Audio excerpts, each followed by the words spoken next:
build my gallows and build them high. Makes a long time climbing before I die. Hello everybody, welcome to Short Bangers. Matty, and joined tonight by Colin and John. John, how are you doing? Good. How are you? Good. Aye, tired, been a long day. But, good to hear that you're good as well. Is that you rocking a wee Hibs tracksuit there? I'm trying to remember what era it's from, but I am. I want to say it's about sort of Tony Mowbray era. I was thinking that is it a Lecoq Sportif from? It is indeed. How You know come your nobody, training gear. how come nobody found cock funny in that? Like the whole time that we had it, nobody ever sort of made a wee cock joke. Is it an No. opportunity missed? What do you think a sporty cock would look like? I know we talk about cock and balls quite a lot, but would it have like a wee pair of 118 shorts on? It's Like just to cover his balls. Have a wee sweatband on. It'd be quite muscular as well. Like a couple of big veins on it. Aye. Colin, how you doing? Aye, good. Good start to the night, yeah? Start as we mean to go on. I wonder if like a sport dick sounds like something you could get if it sounds like a medical condition, like go to see the doctor. I'm afraid I think I've come down with sport dick, but also there's potential for a sort of Viz style cartoon character there, to have it sort of up to wee adventures. Was it Sport Billy the cartoon? Do you remember that? Aye, it rings a bell. Was it in Biz? Like No, Sport Billy was another. It was like a TV cartoon. Aye. I think it was. Aye. It wasn't a comic. It was a cartoon on the TV. Aye, it was a proper thing. Aye. I used to love It Sport rings a Billy bell. because it was sports and it had a wee football bag and all the rest of it. And anyway, right. Let's get into some questions. Let me get some time on the clock. I can operate my phone. Right, that's the clock started. First question of the night comes from Moonbound. Says this is a question to be answered by the Longbangers guys, right?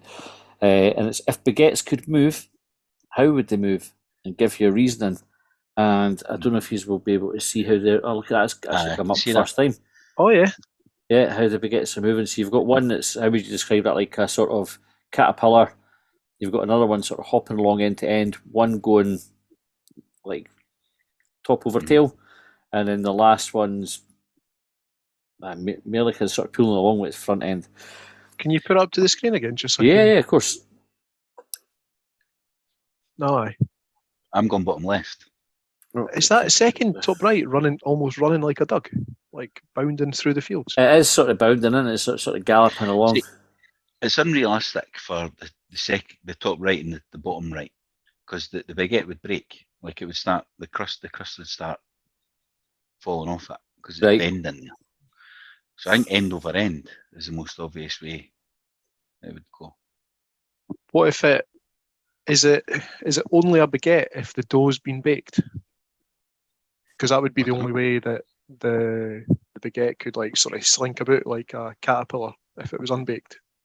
Aye, when it's before it's I see what you mean. That is a bait, but I think what we're looking here is try to see past the logistics of a normal baguette, because a normal baguette obviously can't move because it's an inanimate object. So a But see, baguette if it with could move, consciousness. how would it move? Yeah, so Wouldn't it? assuming that if it could move, then the structure of it wouldn't become an issue. Like it's not going to break up if it starts moving. That's See if how- it can. Is that your assumption? That wasn't my assumption. Well, that was my assumption. I'm a host, so Yeah, but you never asked the question. The guy asked the question. that's true. That's true. Would it be fair to assume that if the baguette can move, that it's got consciousness, that it's self-aware, that it knows it's a baguette?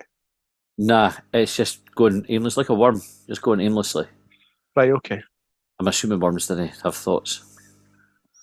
In that case, it's got to be end over end. It has to be the most simple, practical way for it to move. End over end.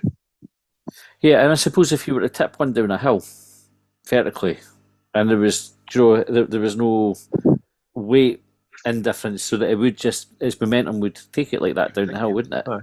It would go end over So end. if it turned, it might start rolling. It could roll, yeah. Depends on the angle it is first. So if you pushed it to go end over end, it might fall sideways and just roll. What if it was to fall sideways? Like, I know it's not got, this baguette doesn't have a consciousness, but if you were to roll, like if it was to move naturally, as we just described, end over end, but then it was to fall sideways and start rolling, do you think it would stop itself and then start falling end over end again? Would it need baguette brakes to do that? Aye. If it did have a consciousness, what would a baguette think about? What's going to be inside me later? Erotic. An erotic baguette collar. Dirty thoughts. Aye.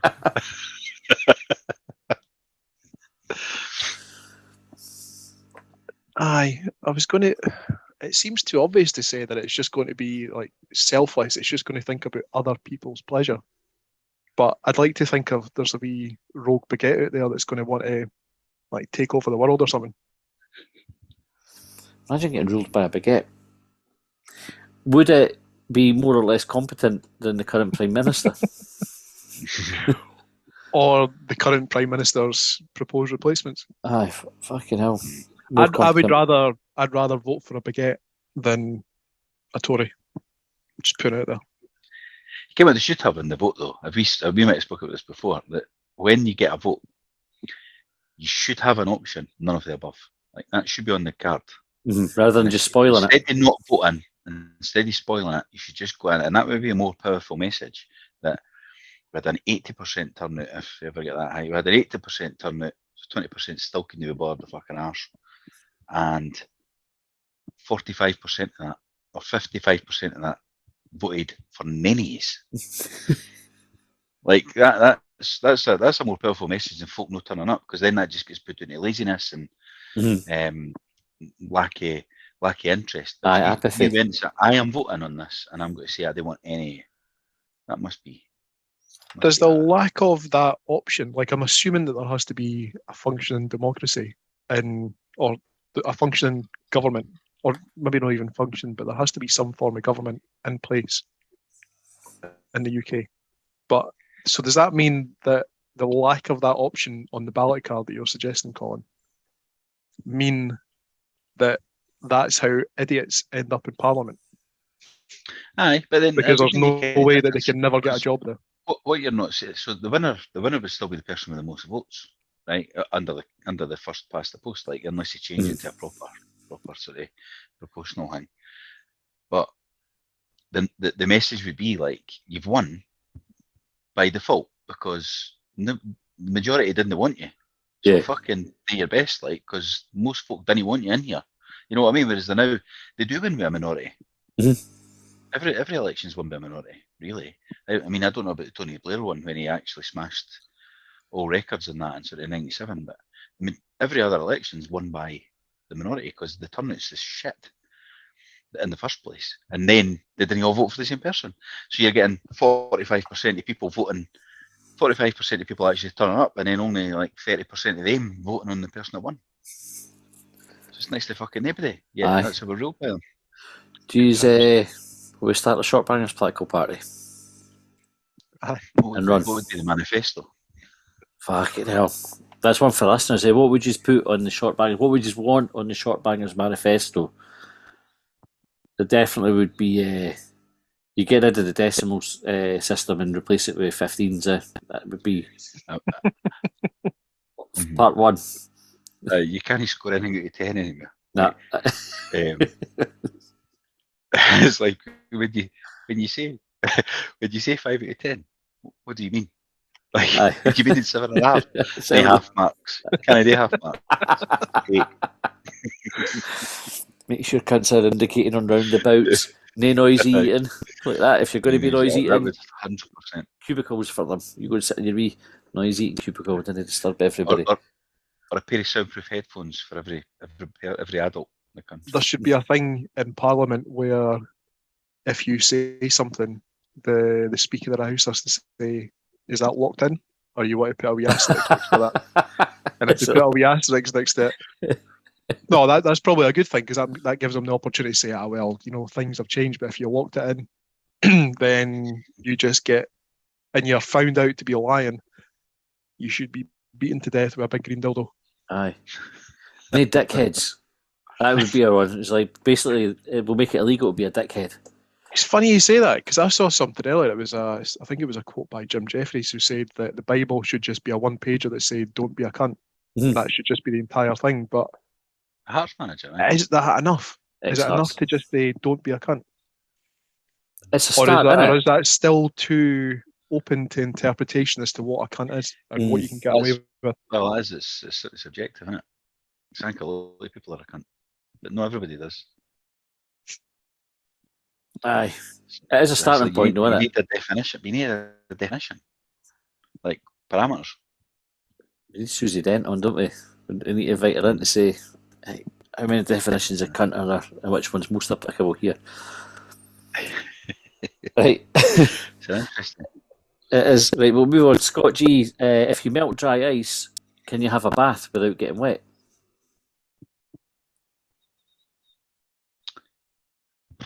Can you melt that? Dry ice, no.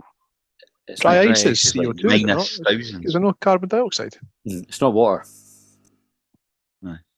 So I don't know if is it melting when they release it then? Is that in effect it just sort of changing state? No, because hang on. It doesn't actually it surely can't melt, can it? Back in the chemistry, yeah. Because carbon dioxide, if dry ice is carbon dioxide when it melts is gas. Yeah, right. So dry ice can be a very serious hazard in a small space that isn't well ventilated. So not your fucking bathroom. So could you drown? Rather than having a bath, would you drown? No. As dry ice melts, it turns into carbon dioxide gas. And that's from the New York State Department of Health. And if anybody fucking knows about dry ice, it's those guys. Yeah. I think. All right. So no, don't have a bath in melted dry ice. I think that's what we're saying. Would there. It burn you if you tried? I don't know. Is carbon dioxide hot enough to burn you? But it's not toxic, is it? It's no good for you. You can't even be breathing it in. Carbon dioxide. Which is what it turns into when it melts. Right. How can you not breathe? Melts is the wrong word. That's what it said. Does it say melt on for the US Department of whatever it was, the preeminent experts on dry ice? It says dry ice can be a very serious hazard in a small space that isn't well ventilated. As dry ice melts, it turns into carbon dioxide gas. There you go. Can you not breathe carbon dioxide? Not a lot of it. Hold on a wee fucking second here. Right, does dry ice melt? This is from TechieScientist.com. Dry ice does not melt. When regular ice starts melting, it can leave patches of water, which can look messy and even spoil the packaging and the product. They want spoiled packaging. The other one sounded the more reliable source, like US, whatever. What is it that doesn't sound legitimate about TechieScience.com? So does dry ice melt? Dry ice does not melt at normal atmospheric pressure, but undergoes sublimation. Sublimation. Below below minus 79 degrees Celsius and under 1 atmospheric pressure, it tends to transform into carbon dioxide gas. This is because carbon dioxide, or CO2, can only exist in two states, solid and gas. To turn it into a liquid, it needs to be combined with another element, resulting in a change to its chemical formula. Therefore, carbon combined with only oxygen to form carbon dioxide is stable in its solid and gaseous state. So don't bathe in it, I think, is what we're saying. Yeah. How many folk do you think have switched off the podcast when you were reading it out? 15. 15. T.G. Willis. They come for the laughs, but they stay for the science lesson. Because I was listening thinking, fucking hell, man, the awful words I've used to explain it. Too long, stop listening. Can you just bullet it for me?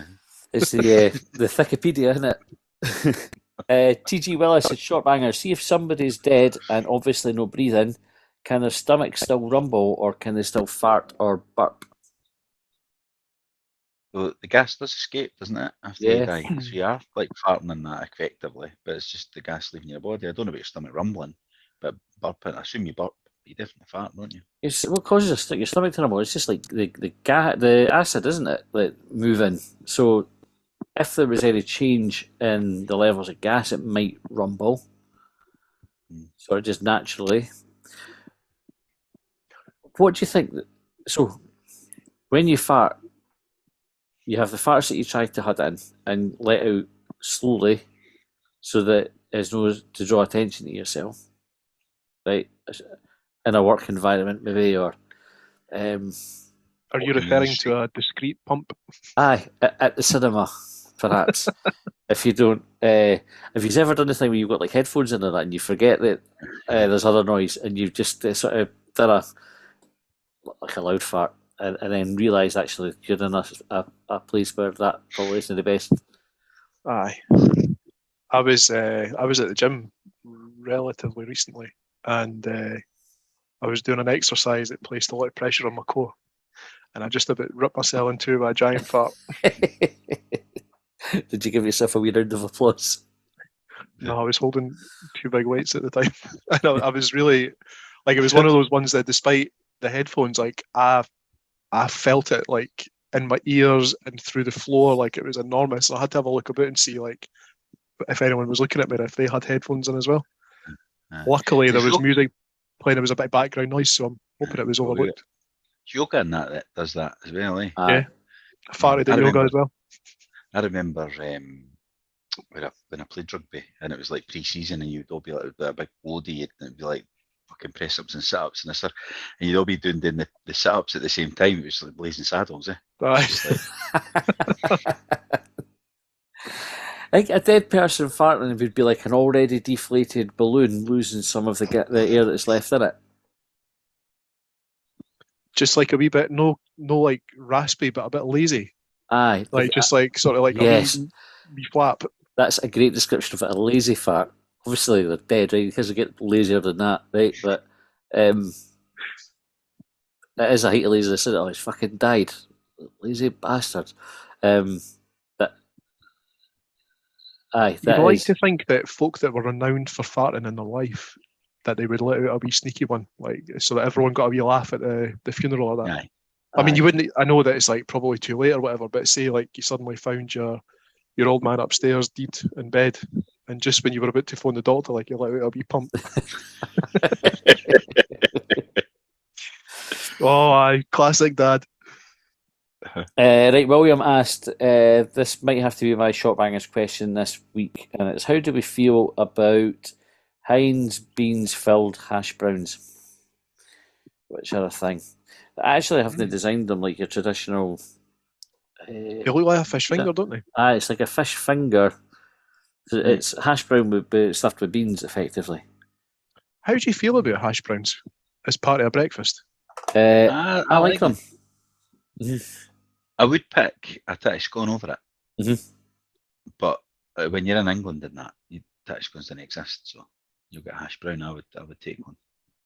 You ever made your own? No. I like the idea of making them. It just seems like a bit of a faff. What is it, tatty and onion? I think you like grate your potato, and then I think you're meant to drain it out afterwards, and you do something similar with onion, and then I don't know, it's like a wee egg wash or something, and then you fry it. No, I'm not tempted that. I quite like the ones from McDonald's in their breakfast, especially if you get it fresh, tasty. Mm-hmm. Would I fill it with beans though? I like beans. I think I'd rather see. I don't mind beans, but I'd rather have them separate, and then I would dip it in the beans if I wanted to. Aye. How do you feel about the sausage, bean and cheese melt at Greg's? I've partook on occasion. I like them. It's one of my go-tos if I'm going to Greg's. I'm not a big fan of sausage rolls. The Scotch pies are always burnt at the one up at mine, so you avoid them. You do risk, apart from botulism or whatever, you do risk the sausage, bean and cheese melt if you get it when it's just at the oven, like just a mouth scald. Oh, aye, it's like just lava. Like the perfect combination of a filling that just rips the mouth off you. Aye. You don't like the sausage rolls for Greg's? I thought that was the. So I suppose somebody's got to not like them. I thought they were the top seller. I don't know. They're just all right. I'd rather have something else. If that was all there was, I would have one, and I wouldn't really grumble about it. But the pies are rank. I'd rather have a baguette. Do you know, like a cheese and ham baguette or fucking whatever? Yeah. Like I have to describe what a baguette is. After the discussion we've had, one of the things that move a bit. If I could catch it, and stop it moving, I'd have one of them before I'd have a sausage roll. But if that's what there is, I'd have it. I wouldn't moan about it. But the sausage, bean and cheese melts, I like them. They were a good addition. They stopped doing them for a wee while during COVID. I think I've never had one. Ah, well, you're missing it. They're decent. You can get them in Iceland. The Greg's ones. Aye. You You get the sausage rolls and steak bakes, Is there anything that baked beans don't belong in or on? So, two examples that spring to mind, obviously the hash browns with the beans in them. I think Heinz have got a wee bit of cheek putting their packaging on it because it feels like the bean is the least important part of that product. Maybe the least important, but the hash Maybe the brown beans itself in is it. the... Like, how big is a hash brown? It must be like 4 or 5 beans in it. Aye. Like, because you still got to have the tie in that as well. So you've got baked bean pizzas in it as well, and I wonder if there's a point where we should just draw a line and say, Heinz, behave yourself. Aye, grow up. Day beans, that's what you're good at. Aye, beans do go with a lot of things though. Pies, baked tatties, hash browns, tatty scones. Wouldn't put them on a roll. No. Too Would messy. you know? Nah. See if you have like a fryer. would. See if you're in a hotel, right, and you go and get the big breakfast. Do you have beans?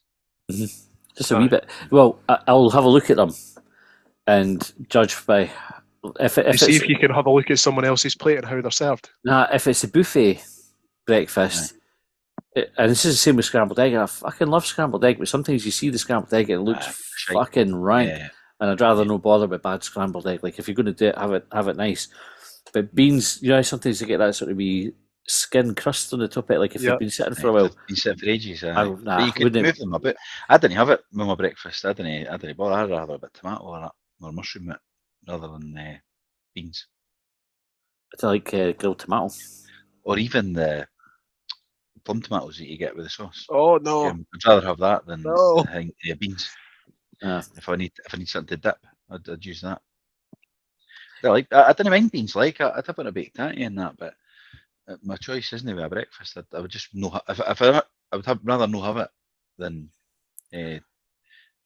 There's a horror movie quality about plum tomatoes that just gives me the fear. Because they have do they have the skin removed from them or something?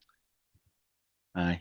Like the way that they just there's just nothing, in my opinion anyway, appetising about them at all. Like when you empty them out the tin, just bogging. Aye. You eat that aye. Then you just empty the tin and have it. The thing is, I do like tomatoes. There's just something about plum tomatoes. I like when you go to a hotel and you order your breakfast and it's not the buffet one. Yeah. And then I always go overboard with the eggs. That's my favourite bit about it. Get like poached egg, a fried egg, and some scrambled egg. Yes. Beardsley's wife. Aye, that's it. Like Beardsley. A couple of fucking six egg omelette with a couple of boilers inside it.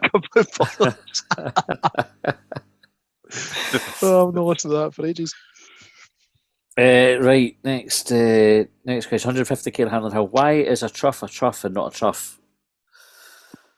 It's obviously David is spelling the word here. But what's good is accompanied the question with this. Oh fuck! You see that, Rod Stewart? Looking quizzically into the distance as if he's thinking all about truffs. So what are we saying that a truff is? Because you get like a truff in the pisser, don't you? Like you piss into one. And then pigs eat out of troughs as well, don't they? I reckon how else you would pronounce it, because it's not like a trough. Well, I've heard it pronounced trough. Trough, yeah, trough. And is that just like the snobby way you say it? Aye, I would have said so. I don't know, is a trough different to a trough? There you go. Maybe it depends on the postcode. The roughest pub that I've ever been in was in... Oh, fucking hell, what was the name of the place? Hemel Hempstead, right? We were doing this charity thing, me and this boy, Brian, who used to work beside us at HSBC, and we were doing this charity thing. I think I spoke about it before, but we had to get round all the call centres in Britain, right, without paying for anything. So we had got, I we got a bus into the bus station at Hemel Hempstead, and we're like, right, we'll go for a pint. And there was a pub right at the bus station, and we walked in, and I fucking kid you not, right, at the first table that we saw, 2 3-legged Dougs sitting with a guy with an eye patch. Right, so already you're like, what the fuck's going on here? I had a quick pint, and I went for a piss, and the trough it's like it was attached to the wall at one end, but not another. And I was like, well, what the fuck's the point of that? Because the piss was just literally just going down, and not going down a plug hole, because the plug holes, just the physics of it was irrelevant. So it's just like piss going down the trough and then out into the fucking floor. I think it's a trough. A trough. To answer the question. Aye. Right. But why? That's the question. It's not what is it, it was why. It's just pronunciation, and aye, this is why we need Susie Dent. This is like the first episode where I've really thought that Susie Dent would have added loads of value to what we were talking about. Because most of the time I think the live show. she would add some value, but there's quite a lot that she'd be like, wasted time you've been here. But tonight I think she would have been going, fucking hell, these boys were right to ask me on. I'm glad I'm here. Right, Ian T says, who are the insiders reported in the press, and are they a close source or not? Do they go outside? Do they go outside? Yes, they do. Are they still insiders when they're outside, though? Aye, because that's how they find out their information that they're going to grass to the papers. John, you look like you're thinking about this one. I'm just imagining, like, have you seen any of the Harry Potter films? Mm-hmm. There's a bank. Seen the first 20 minutes of the first one. There's a bank in it called Gringotts, and I think it's like like elves. But there's these like wee Fatunccious kind of hobbit-like creatures that are kind of small, hook noses, big ears. I think there's been an accusation that they're a bit of a stereotype, but that's what I kind of think of when you're saying like club insiders, like just someone that is parked away in a back room somewhere that somehow knows all the information about the club, or like was it the Morlocks in Time Machine? I bet everybody suspects just like them. They'll have everybody will suspect who it is. Do you know when a story gets out like that, they'll go up, it was that fucking cunt. It's Telton. It's him again. Or her. I bet you would ken. Do you think so? Aye, I think you'd is have I think you have an idea, but you may be wrong. Like, you'd have to feed a big chance people of being that wrong. you suspected individual stories and just found out which one got out. Do like a Colleen Rooney. Colleen Rooney, yeah. Aye. Right, we'll do that. Yeah, that's us out of time for that episode. That flew by again, eh? Unless you were listening, in which case that's probably the longest half hour of your fucking day. Sorry about that. I'm looking at my watch thinking, fucking hell, was that only 20 minutes of carbon dioxide? Okay. Right, if you want to hear more, right, why wouldn't you? Or if you're Susie Dent listening, sorry Susie, tune in to our subscriber-only episodes, which are available at Hubwave, longbangers.hubwave.net. £3 a month, you get extra short bangers, extra long bangers. Thanks for sending in your questions. Watch out for live show tickets. I actually meant to put a tweet up about that already this week and I forgot. So they'll be out this week, 21st of October at Easter Road Stadium. So keep a note of the date, and we'd love to see you there. Keep your questions coming, and we'll see you next time. Well, they trailed me down when I broke free. I drank all the whiskey in Tennessee.